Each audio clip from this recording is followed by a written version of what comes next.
So I want to address one or two problems, and then I want to go to actually finishing the armbar, because some things could still go wrong when we do that. So first thing, the placement of the knee here. Look, we started everything off by playing half butterfly. You can set it up from half butterfly, foot on the hip, high knee shield, whatever you like. When going for the Choi bar though, you want to be able to pull your knee up towards the shoulder line. Okay, so if I'm playing a half butterfly and my knee's flared, I make a scoop grip and he makes a crossface. Now from here, because my knee's flared to the outside of his body, I'm giving up chest to chest, which is not ideal, okay? So even if you like the security of playing with your foot on the inside, make sure you keep your knee relatively centered, okay? If I do that and I go for the leg, A, it allows me to push his weight off of me. B, if he does make a crossface, go ahead, my knee's still in a good position to slide up towards the shoulder line, and then the foot can come out, okay? So to me, it's not that important whether you like to play half butterfly or if you like to keep your feet on the outside position. The important thing is knee placement, okay? If my knee's all the way on the outside here, he's gonna be able to crash chest to chest.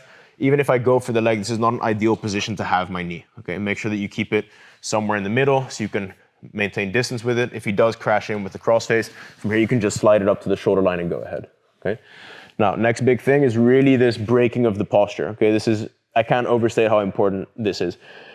While I push and I keep his arm tight, I get the bend in his arm that I need to be able to go for the armbar, okay? So we can't just posture out, and I've got a good bend in his arm now. I don't want the arm to face, or the bicep to face towards me. I want the bicep to face away from me like that. So I want this curl in his arm, okay?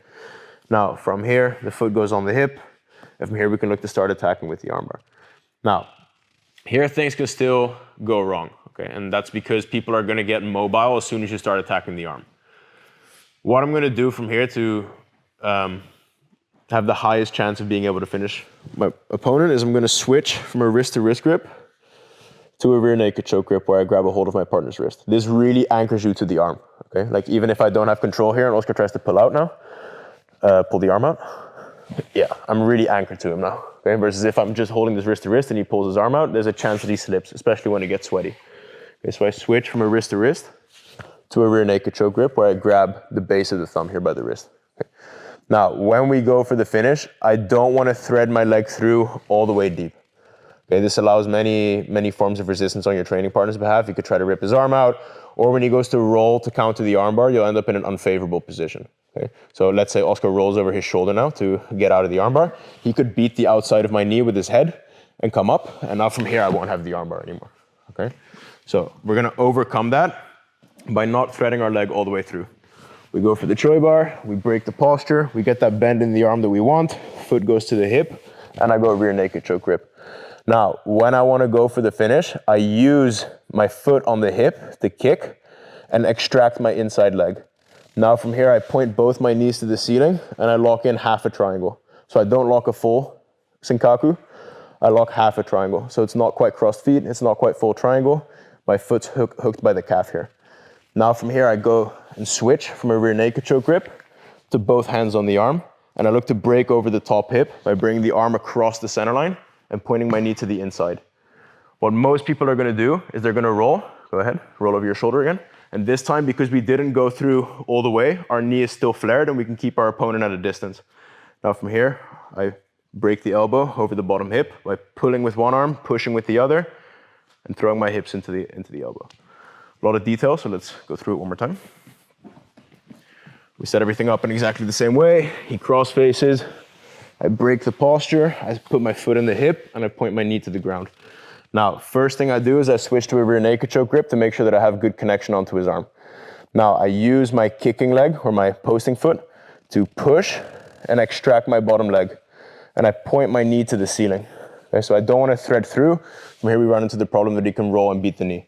So I kick, extract, and I lock tight around his shoulder. Now from here, I go to break over this hip here, which is actually the bottom hip, sorry. I pull the arm across the center line and I point my knees to the side. And I get the break. What everyone's gonna do is they're gonna try and roll to take the elbow off the breaking fulcrum, just like so. Now, I keep my knee and my shin in between his arm and his face. If he can beat the knee, he comes up and your armbar is gone. So you wanna make sure that you have that block in between his face and his arm. Now from here, I go in, I push with one arm, pull with the other, and I break him over the bottom hip. If you just break him down the middle, from here, your chest is gonna be in the way. Okay, so you can't pull that far. You want to pull, push, be able to pull the arm right outside your own body and throw your hips into the elbow for the finish. Clear, or do we need to see it one more time? So we go in, scoop, we latch onto the arm again, 12 to 6. I push, keep my ear close to his arm, and put my foot on the hip. Now from here, I switch to my rear naked choke grip. I kick so that I can free my bottom leg. I plant my feet in the mat, and I lock in half a triangle. Now from here, I switch to a push and a pull grip. So this would be the push, this would be the pull. I get the arm to, in this case, my left shoulder, and I point my knee to the inside. If he rolls, which most people will, I'm now in a good position to have a good shoulder triangle and have my shin in front of his face so that he can't come up and beat the knee. Now from here, again, I push and pull, activate my hip, and I break the elbow over my bottom hip. Yeah? Let's go, guys. 1, 2.